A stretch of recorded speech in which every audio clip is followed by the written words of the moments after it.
Hi, in this video I will show you how you can work with different types of frame mockups, and I will start showing you how to work with it here in Canva. That is a free online tool. I think you are familiar with it. I've been preparing, I've been uploading frame mockup pictures here. It's coming from my subscription at HauteStock. It's a stock photo subscription service. Here I've just been filtering all the frame mockups and then uploaded it here. But if you don't have the possibility to buy any professional taken stock photo or mockup picture, there is a here under elements in Canva you can just search for frame mockups, and you can use, if you don't have the pro version of Canva, you can just tick in this free box, apply filter, and then you will have all the pictures that you can use for free, and you have beautifully, like this one, mock-up pictures. But I will show you with the one that I've been downloading from HauteStock, and the way I will do it is just exactly the same as if I should use the free version, the free photo version. So I start with adding the mock-up picture to my design board, and then I add the pictures that I want to put into the frame. And the first thing I do is to decrease the transparency, because then it makes it easier to see where in the frame this picture should be. And then I take the picture down and then just simply resize it like this. Enlarge it a little bit. This is, I mean, Canva is amazing, and you can definitely use Canva for it. But as you can see, it's very difficult to have it fit exactly into the frame. We can rotate it a little bit, but usually it's not that very good. I would see 1 degree there. You see, it's still not really fitting into the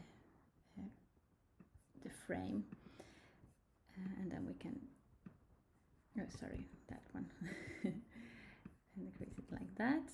Yeah, I can say it works fine if you're gonna do something quick for Instagram feed where the picture is not that big and gonna be enlarged, but I prefer doing this in Photoshop. I have been preparing the same picture here in my Photoshop, and as you're a photographer, I guess you have access to Photoshop as well. So here is the same mock-up picture. I will just copy the picture I want to add and then paste it into the picture.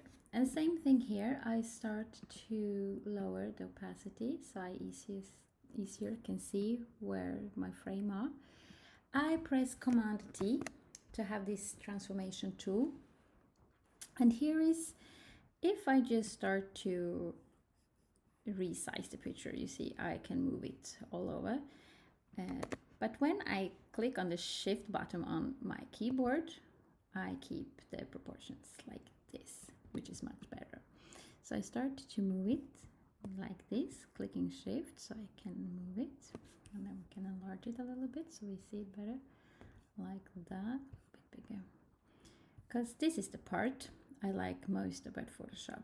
If you now, instead of shift, click on command, you can see the difference here.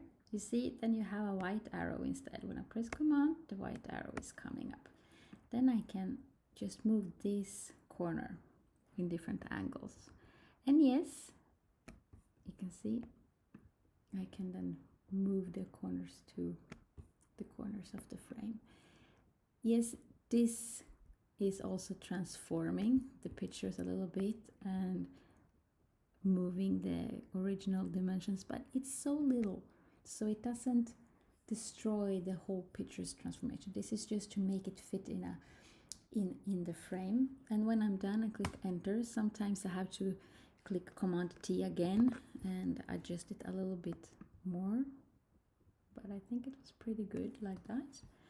And then I move back the opacity again, like that. and you see now it's added. It's that simple. So it doesn't take so much longer using Canva or using Photoshop, but in Photoshop you get a much better result as you can have it more customized in the screen. There is another version, and that is if you use a PSD file. I work a little bit with these files from Moyo Studio. They have their mockup pictures coming in both JPEGs, but also in PSD design files where they have added these smart layers. I don't know, I have never worked with smart layers before, but it's super brilliant. It doesn't require any super Photoshop skills. The only thing you have to do is click on this layer, on this square, you double click, and then you come to a new white space like this. Once again, you just paste the picture you want to add. Click Command T for the transformation tool, just like before. Hold Shift so you can transform that like that, so you can transform the picture. Now you can see it doesn't really have the same size as the frame a picture, but if I keep on holding Shift down, I can still move it so it fits in a perfect way, and then see, that looks good. And I click Enter, it's there. But if we go and have a look at the mockup file, it's still empty.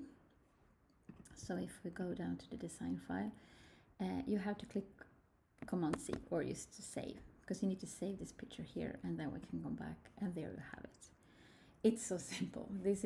I love working with those kind of files because it's super easy. Mostly I use it for my design files when I should use this tech mockups like screens and phones and so on, because it makes it look so real. But I really like this way of working, and it's, you know, it takes no time and it's get a perfect result. You can see it's in the edges in another way here. It looks so natural.